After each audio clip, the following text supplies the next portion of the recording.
처음부터 이 아이를 싫어했던 건 아니다. 며느리 될 사람을 처음 봤을 때 나는 오히려 마음이 놓였다. 키가 작고 마른 편이었고 눈웃음이 부드러웠다. 우리 아들이 고른 여자치고는 너무 순해 보였다. 괜찮겠다고, 이 아이 정도면 우리 집에 잘 스며들겠다고 그때만 해도 나는 그렇게 믿었다. 다만 내 마음에 걸렸던 건 직장이었다. 호텔 레스토랑의 웨이트리스. 요즘 세상에 직업을 가려서 뭐 하냐고, 젊은 애들은 다 자기 길을 가는 거라고 머리로는 이해하려고 했지만 가슴은 고집을 놓지 않았다. 밤늦게까지 서서 일해야 한다는 것, 늘 화장을 짙게 하고 웃어야 한다는 것, 술에 취한 손님들 사이를 오가야 한다는 것, 내 세대의 감각으로는 거기에서 좋은 일보다는 꺼림칙한 일이 더 많이 떠올랐다. 처음엔 그냥 내 편견이라고 생각했다. 하지만 의심이라는 건 한번 마음속에서 싹이 트면 별것도 아닌 장면에 뿌리를 내려버린다. 늦은 밤, 아들이 집에 와서 지친 얼굴로 밥을 먹을 때 나는 괜히 시간을 물었다. 오늘도 그 아이가 늦게까지 일했다더라. 손님이 많았다더라. 팁을 꽤 받았다더라. 아들은 아무렇지 않게 말하는데 나는 그 말들 사이에서 이상한 냄새를 맡으려 들었다. 팁, 남자 손님들. 늦은 밤, 호텔. 이런 단어들이 내 머릿속에서 서로부터 끈적거렸다. 어느 날은 그 아이를 우연히 보게 됐다. 그렇게 생각했지만 사실은 내가 일부러 시간을 맞춰 나간 거였다. 이른 저녁, 호텔 레스토랑이 있는 건물로 가는 길에 나는 거울 유리창에 비친 내 얼굴을 봤다. 괜히 내가 추궁당하는 사람처럼 어색했다. 로비에서 올라가는 에스컬레이터 옆에는 커다란 꽃장식과 조명이 있었다. 그 아래에서 나는 하얀 셔츠와 검은 앞치마를 한 아이를 찾았다. 그 아이, 내 미래의 며느리는 예상보다 더 화려해 보였다. 짙은 립스틱, 반짝이는 귀걸이, 몸에 딱 붙는 유니폼. 손님에게 와인 잔을 내려주며 허리를 살짝 굽힐 때마다 머리가 부드럽게 흔들렸다. 멀리서 보기에도 웃음이 과하게 친절했다. 나는 먼 자리에서 따뜻한 차를 시켜놓고 그 아이의 동선을 눈으로 좇았다. 손님이 농담을 던지는 듯했고 아이는 두 손을 모으고 고개를 기울이며 웃었다. 내 귀에는 들어오지 않는 말들이었지만 몸짓만으로도 분위기를 느낄 수 있었다. 어떤 남자는 계산서를 받으며 아이의 손등에 잠깐 손을 올렸다. 너무 짧아서, 아무도 문제 삼지 않을 만큼 짧아서 오히려 더 익숙한 동작처럼 보였다. 아이는 웃음을 흐트러뜨리지 않았다. 나는 속으로 변명했다. 서비스직이니까. 저 정도는 다 참으니까. 세상이 달라졌으니까. 그러면서도 마음 한켠에서는 봐라, 역시 라는 목소리가 고개를 들었다. 그날 밤 집에 돌아와서도 그 장면이 머리에서 떠나지 않았다. 손등에 올려진 낯선 남자의 손, 그리고 그 손길을 거절하지 않는 듯한 며느리 될 아이의 웃음. 그 후로 나는 자주 호텔 근처를 맴돌았다. 아들에게는 말하지 않았다. 말한다고 해도 엄마, 요즘 드라마 너무 보신 거 아니야? 하는 소리만 들을 게 뻔했다. 그래서 그냥 시장에 간다고 둘러대거나 친구를 만난다고 하면서 그 호텔 앞을 지나갔다. 몇 번은 그냥 지나치기만 했다. 아이의 출퇴근 시간을 제대로 알지도 못했고 너무 티나게 서성이는 내 모습이 스스로도 한심했다. 그런데 어느 날 우연처럼 보이지만 사실은 기다렸던 바로 그날이 왔다. 비가 약하게 내리는 평일 밤이었다. 우산을 들고 호텔 입구가 보이는 카페에 앉았다. 창가 자리를 일부러 골랐고 따뜻한 음료를 하나 시켜놓고 시간만 죽였다. 시계가 9시를 넘기고 10시를 향해 가고 있을 때 레스토랑 쪽에서 유니폼 차림의 직원들이 하나둘씩 나오기 시작했다. 그들 가운데 익숙한 실루엣이 보였다. 그 아이였다. 머리를 느슨하게 묶고 작은 가방을 한쪽 어깨에 걸치고 있었다. 유니폼 위에 얇은 코트를 걸친 채로 아이는 주변을 한번 둘러보고 천천히 길을 건너갔다. 나는 반쯤 남은 음료를 그대로 두고 카페를 나왔다. 멀찍이 떨어져 뒤를 따랐다. 이 정도 거리를 유지하면 아이는 내가 따라오는지 눈치채지 못할 거라고 생각했다. 동시에 이렇게까지 하는 내가 과연 제정신인지 자문하고 있었다. 아이의 걸음은 집으로 향하는 사람의 그것과는 조금 달랐다. 지하철역 쪽도 버스 정류장 쪽도 아닌 호텔 옆 골목으로 들어갔다. 그 골목 끝에는 또 다른 출입구가 있었다. 일반 손님이 아닌 좀 더 비싼 방으로 올라가는 전용 엘리베이터가 있다는 얘기를 예전에 뉴스에서 들은 적이 있었다. 아이 앞에 검은 차 한 대가 멈췄다. 운전석에서 내린 남자는 차문을 열어주며 아이에게 무언가를 말했다. 나는 그 말이 들리지 않았지만 아이가 어색하지 않게 웃으면서 고개를 끄덕이는 것을 보았다. 마치 오랫동안 알고 지낸 사람처럼 자연스러웠다. 그 순간 심장이 아래로 떨어지는 느낌이 들었다. 설마 나는 마음속으로 그 말을 수십 번 되뇌었다. 사람을 의심하는 건 쉬웠지만 정작 그 의심을 사실로 확인하고 싶지는 않았다. 그냥 나의 나쁜 상상으로 남겨두고 싶었다. 하지만 눈앞의 장면은 상상이 아니었다. 아이와 남자는 함께 호텔 뒷문 쪽으로 걸어갔다.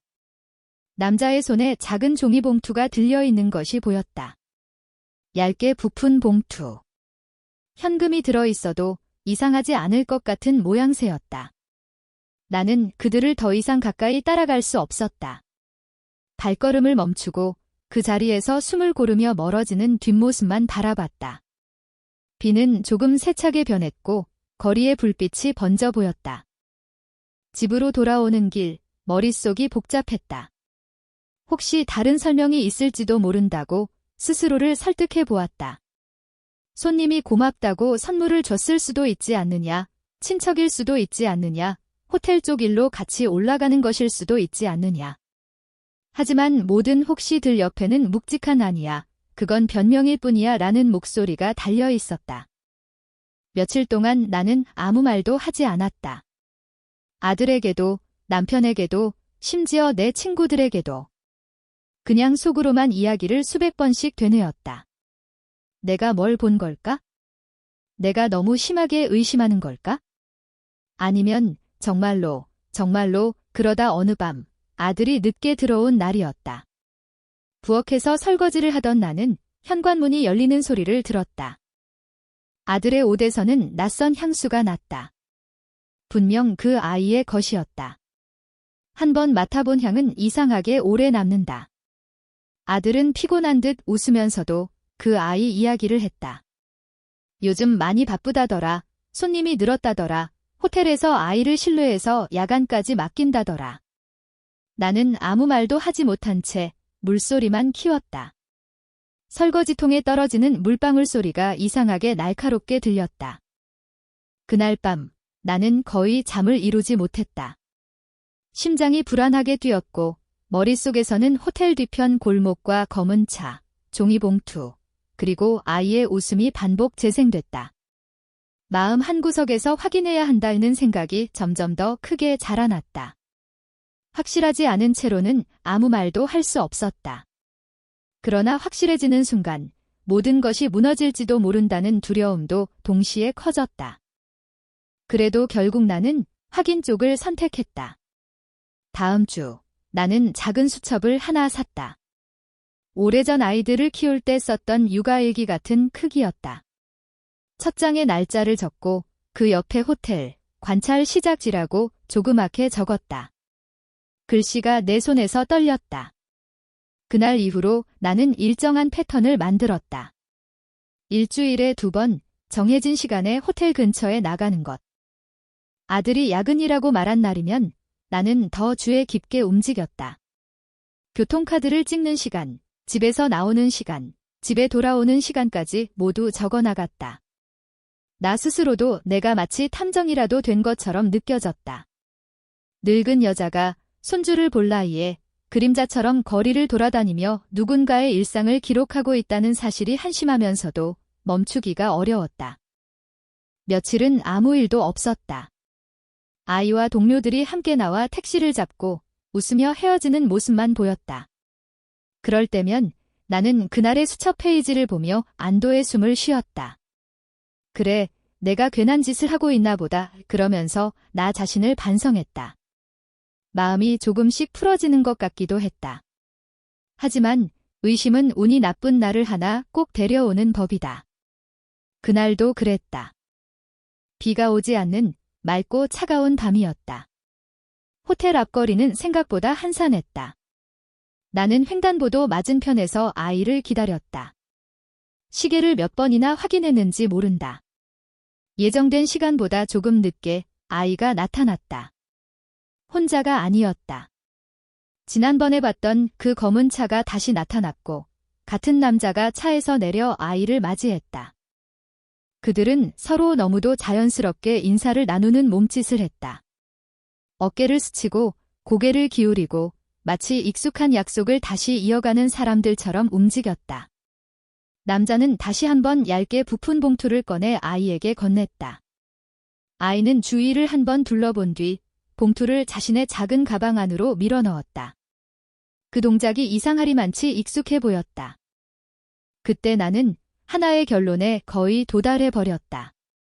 이건 단순한 오해가 아닐지도 모른다. 하지만 마음속 깊은 곳에서는 마지막으로 한 번 더, 정말 마지막으로 한 번 더 확인하고 싶었다. 그래서 이번에는 그들이 들어간 곳까지 따라가 보기로 마음먹었다. 아이와 남자는 호텔 옆 골목으로 사라졌다. 나는 숨을 고르고 일정한 속도로 그 뒤를 따랐다. 골목 끝에는 조명이 조금 어두운 별도의 출입구가 있었고 그 옆에는 방번호가 적힌 작은 안내판이 붙어 있었다. 일반 객실과는 다른 좀 더 비싼 룸들이 있는 층으로 올라가는 전용 엘리베이터라고 예전에 들은 적이 있는 곳이었다. 그들이 엘리베이터 앞에서 멈춰섰을 때 나는 모퉁이를 돌아 그들을 피해 서 있었다. 바로 옆 벽에 등을 붙이고 숨을 최대한 죽였다. 엘리베이터 문이 열리는 소리, 타는 발소리, 버튼을 누르는 작은 소리가 다 들리는 것 같았다. 문이 닫히기 직전 나는 살짝 고개를 내밀어 엘리베이터 패널을 보았다. 남자의 손가락이 누른 층수를. 그 한 번의 움직임이 나중에 내 삶을 완전히 바꿔놓을 거라고 그때의 나는 아직 몰랐다. 그저 저층에 무슨 방이 있는지를 확인하기 위해 나는 마치 나 자신이 아닌 사람처럼 천천히 로비로 발걸음을 옮겼다. 그리고 카운터 앞에 섰을 때 내 목소리는 생각보다 덜 떨리고 있었다. 내가 어떤 질문을 했는지, 직원이 어떤 표정을 지었는지, 그 순간의 세부적인 장면들은 나중에 신기하게도 흐릿해졌다. 기억 속에서 또렷하게 남은 건 단 하나였다. 수첩의 다음 장에 내가 적어 내려간 짧은 문장 하나. 그 문장은 앞으로 내가 어떤 선택을 해야 하는지 돌이킬 수 없게 만들어버리는 시작이었다. 수첩에 적힌 그 짧은 문장은 결국 나 자신에게 내린 판결문 같은 것이었다. 그 아이, 돈을 받고 남자를 따로 만난다. 나는 그 사실을 확인한 날 밤, 한참을 책상 앞에 앉아 있었다. 불을 끄지도 못했고, 그렇다고 제대로 켜놓지도 못했다. 방 안에는 스탠드 하나만 희미하게 켜져 있었고, 그 아래에서 내 손은 수첩을 몇 번이고 넘기다가 다시 처음 장으로 돌아가곤 했다. 처음에는 내가 잘못 본 것 같았다. 그렇게 믿고 싶었다. 호텔 직원에게 묻고 층수를 확인하고 거기서 주로 어떤 손님들이 어떤 식으로 방을 쓰는지까지 들었을 때도 나는 여전히 마음 한구석에서 그래도 아닐 수 있다는 가능성을 붙잡고 있었다. 그러나 결국 어떤 표현으로든 정리해야 할 때가 오면 말은 늘 간단해진다.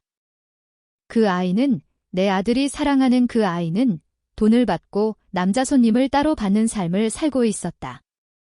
그 사실을 알고 난 다음 며칠은 내 일상이 조용히 흔들렸다.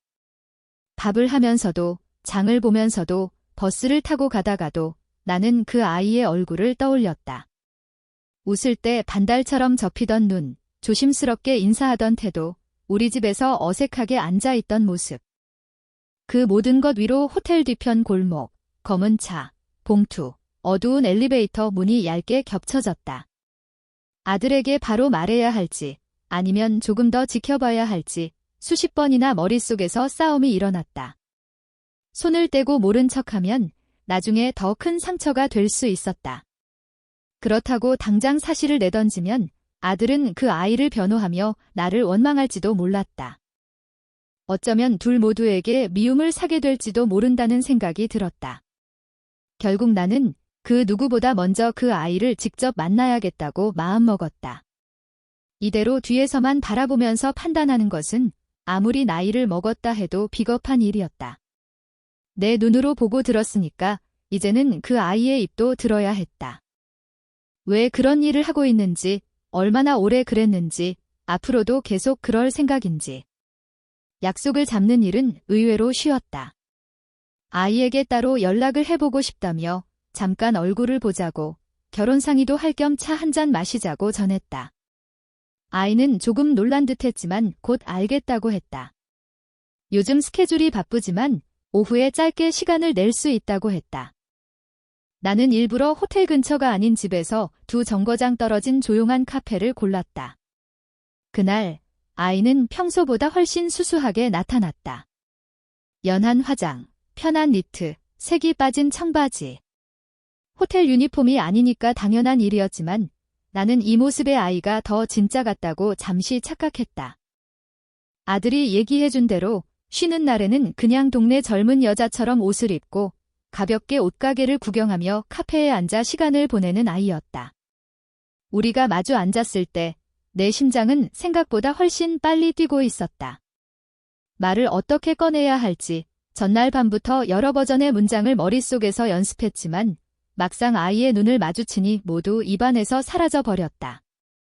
그래서 나는 돌아가는 말부터 했다.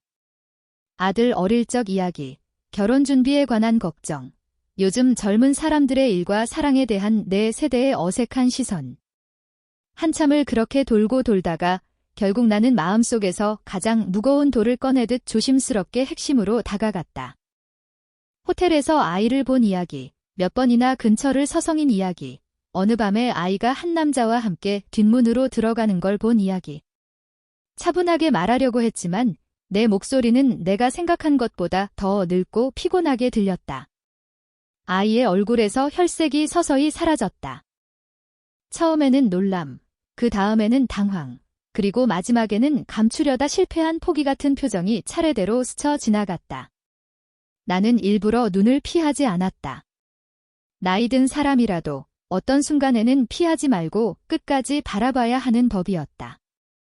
아이의 손이 테이블 아래에서 미세하게 떨리고 있는 것이 보였다. 직접적으로 물을 수는 없었지만 이미 답은 나와 있었다.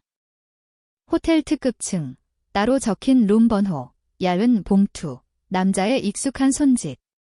거기에다 아이의 반응까지. 부정하기에는 너무 많은 조각들이 맞아 떨어지고 있었다. 나는 아이에게 그 어떤 심한 말도 하지 않았다. 대신 내가 본 것과 느낀 것, 그리고 가장 두려운 일이 무엇인지 천천히 설명했다. 내 아들이 얼마나 순진한지, 한번 마음을 주면 끝까지 믿는 아이라는 것, 그래서 거짓이 섞인 사랑을 알게 되었을 때 얼마나 크게 무너질지에 대한 두려움. 아이의 눈가가 젖어갔다. 말없이 고개를 숙이고 있던 아이는 한참이 지나서야 조용히 입술을 깨물며 자신이 걸어온 길을 조금씩 털어놓기 시작했다. 직접적인 말은 아니었지만 한 문장씩 이어지는 고백은 결국 하나의 사실로 모였다. 집안의 빚, 등록금, 병든 가족, 그리고 제대로 된 직장을 구할 수 없던 몇 해 누군가가 제안한 빠른 돈, 다시는 하지 않겠다 다짐하면서도 끊어내지 못했던 반복. 처음엔 일시적인 선택이라고 믿었고 사랑하는 사람이 생기면 그만두겠다고 생각했다고 했다. 그런데 막상 사랑이 찾아오자 이미 손을 뗄 수 없게 깊이 빠져 있었고 결국 결혼을 앞두고 있으면서도 완전히 정리하지 못한 채 여기까지 와 버렸다는 것이다. 나는 그 변명을 완전히 이해했다고 말할 수는 없었다. 그러나 이해하지 못할 만큼 남의 삶이 단순하지 않다는 것도 알고 있었다. 옳고 그름을 나누는 건 쉽지만 그 사이에서 발이 빠져 있는 사람의 마음까지 단정 짓는 건 그렇게 간단하지 않았다. 그럼에도 분명한 것은 하나였다. 그 아이의 현재가 내 아들의 미래를 함께 끌고 갈 수는 없다는 사실. 집으로 돌아오는 길, 나는 희미한 겨울 햇살 아래에서 내 그림자를 내려다봤다. 한때는 내 그림자 옆을 작은 아이들이 쫓아다녔다. 시장에서 길을 잃을까봐 손을 꼭 잡고 다니며 내 발걸음을 따라오던 아이. 그 아이가 이제 한 여자를 선택했고 나는 그 선택 앞에서 범원이라는 이름으로 서 있었다. 그날 밤 나는 남편에게 먼저 사실을 털어놓았다. 남편은 말을 잃었다. 한동안 침묵 속에 앉아 있다가 결국 내 편을 들어주었다. 우리가 알고도 모른 척할 수는 없다고, 언젠가 밝혀졌을 때 아들이 가장 먼저 원망할 사람은 우리일 거라고, 두 손으로 눈을 가렸던 부모라고. 우리는 아들에게 모든 것을 이야기하기로 했다. 다만 상처를 최소한으로 줄이기 위해 방법을 고민했다. 젊은 날의 사랑은 때로 평생의 믿음과 연결되어 있기에 그 믿음이 한 번에 무너질 때 사람이 얼마나 위험해지는지 주변에서 수도 없이 보아왔다. 우리는 아들이 그 낙차에서 부서지지 않기를 바랐다. 아들에게 사실을 말한 날, 집 안 공기는 얼어붙은 것처럼 무거웠다. 나는 최대한 차분하게 내가 본 것, 확인한 것, 그리고 며느리 될 아이와 나눈 대화를 모두 숨김없이 전했다. 아들의 얼굴은 처음에 믿지 못하는 표정이었지만 내가 수첩을 꺼내 날짜와 시간까지 기록한 흔적을 보여주었을 때 그 눈이 서서히 붉어졌다. 아들은 한동안 아무 말도 하지 못했다. 숨을 고르듯 두 손으로 얼굴을 감싸 쥐고 의자에 앉아 있었고 그 옆에서 나는 오래전 어린아들이 자전거를 타다 넘어졌을 때처럼 가슴이 저려왔다. 다만 이번에는 무릎에 난 상처가 아니라 안쪽 어딘가 깊은 곳이 찢어지고 있었다. 며칠 후 아들은 혼자 그 아이를 만나러 갔다. 나는 일부러 묻지 않았다. 두 사람 사이에서 오가는 말은 이제 내 영역이 아니라 그들 둘의 몫이었다. 다만 돌아온 아들의 얼굴을 보고 어느 정도의 결론은 짐작할 수 있었다.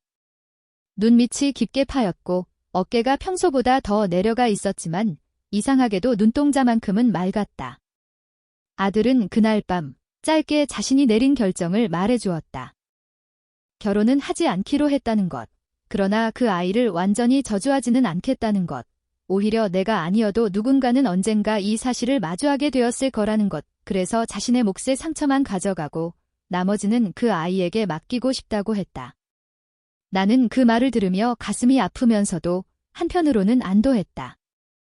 아이가 여전히 상처받은 얼굴이었지만 적어도 증오와 분노에만 가득 차 있는 것은 아니었기 때문이다. 그건 내가 가장 두려워했던 모습이었다. 시간이 조금 흐른 뒤 나는 수첩을 마지막 장까지 넘겨보았다. 날짜들, 메모들, 그 사이사이에 적어둔 내 감정의 파편들이 빼곡히 들어있었다. 그리고 마지막 페이지 맨 아래에 나는 조용히 한 줄을 더 적었다. 누군가의 진심을 시험하는 일은 결국 내 마음도 함께 시험대에 올려놓는 일이다. 나는 그 수첩을 서랍 깊숙이 넣었다. 언젠가 이 이야기를 잊을 날이 올지 아니면 평생 조용한 그림자처럼 남을지는 알 수 없었다. 다만 한 가지는 분명했다. 내가 며느리 될 아이를 시험에 얻은 것은 그 아이의 비밀만이 아니었다. 내가 얼마나 두렵고 얼마나 지키고 싶고 동시에 얼마나 잔인해질 수 있는 사람인지 나 자신에 대한 얼굴까지 함께 마주하게 된 것이다. 그리고 그 모든 뒤에서 조용히 흘러가는 건 결국 시간뿐이었다. 아들은 언젠가 다른 사람을 만날지도 모른다. 그 아이 역시 다른 도시에서 또 다른 삶을 시작할지도 모른다. 하지만 그들이 어느 길을 가든 나는 이 겨울의 수첩을 기억할 것이다. 한 사람의 미래를 지키기 위해 또 한 사람의 현재를 무너뜨려야 했던 그 서늘한 밤들을. 그리고 그 밤들 속에서 내 마음이 어떻게 흔들리고 있었는지를 늙은 가슴 한편에 조용히 접어넣은 채 살아갈 것이다.